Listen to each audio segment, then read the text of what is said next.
What if I told you a red plastic bathtub with a motorcycle engine once terrorized British back roads and is now up for grabs? Buckle in. You won't believe what this thimble-sized screamer could do. Ladies and gentlemen, and my friend Timmy, pull up a lawn chair because we're about to meet the 1958 Berkeley SE492 Roadster, the only sports car that can fit in Timmy's shed and still leave room for his industrial-strength fishing gear.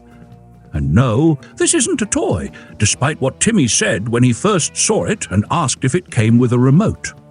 The Berkeley SE492 was the brainchild of Lawrie Bond and was produced by Berkeley Coachworks in Biggleswade, England, a company better known at the time for building fiberglass camper trailers than race-ready cars. But hey, in the 1950s, Britain was full of wild ideas. This one just happened to have 3 carburetors and front-wheel drive. Before we go any further, do subscribe to the channel so you don't miss more rare machines, unusual stories, and obscure engineering decisions. Right, back to business. Under the bonnet crouches an Excelsior air-cooled 492 cubic centimeters, triple, fed by 3 side-draft carburetors and nudging the front wheels through a 4-speed gearbox. Front-wheel drive in 1958? We think that was as radical as Bob insisting the moon landing was filmed by Martians. The whole machine tips the scales at just over 900 pounds, or 408 kilograms, lighter than Timmy's collection of empty beer cans after last Saturday's I Promise These Are Rare tasting session. Because the driveline sits ahead of the cockpit, the hood line drops low enough to slice air like a budget butter knife, and the fiberglass body shrugs off rust better than most modern crossovers parked near salty sidewalks. Now handling with an 80-inch wheelbase, this Berkeley corners quicker than an internet know-it-all offering advice nobody asked for. Steering inputs are telepathic, and at full chat, the car makes about as much noise as a leaf blower in a windstorm, which is handy when you want to sneak past lazy couch experts napping curbside. Of course, we must address comfort. Imagine squeezing into a pair of jeans from 1985.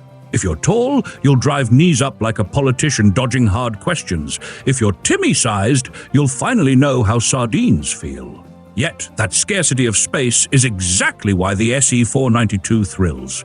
Every mile feels like you're piloting a shrunken fighter jet, minus the missiles and with slightly more legroom than Bob's panic room. Let's be honest, this car is not going to take on the Nürburgring. It's not going to impress your neighbor with the Corvette, and it's definitely not going to handle your weekly grocery trip unless you eat like a monk. But it's charming in its own way. A time capsule of what British innovation looked like when budget and ambition didn't quite match up. Maintenance? Carb sinking demands patience. Ignore it, and the little Excelsior will cough louder than Timmy after tasting Bob's homemade moonshine. Fiberglass repairs also require finesse. Slapdash work will make the body look like those ridiculous internet life hack videos everyone pretends to understand. The star of our episode crosses the block at Mecum Indy on Friday, May 9th, 2025, Lot J1, and it carries no reserve. There's a direct auction link waiting in the YouTube description. Click it before Bob claims it's a government trap sending data to Jupiter. Buyers? Sharpen your paddles. Recent SE492 sales hover between $12,000 and $22,000, about 11,000 euros at euro, and the record sits at $29,000, 27,000 euros. If history repeats, someone could snag pocket rocket glory for less than the cost of a modern family fridge that still can't make decent ice. So, will we recommend it?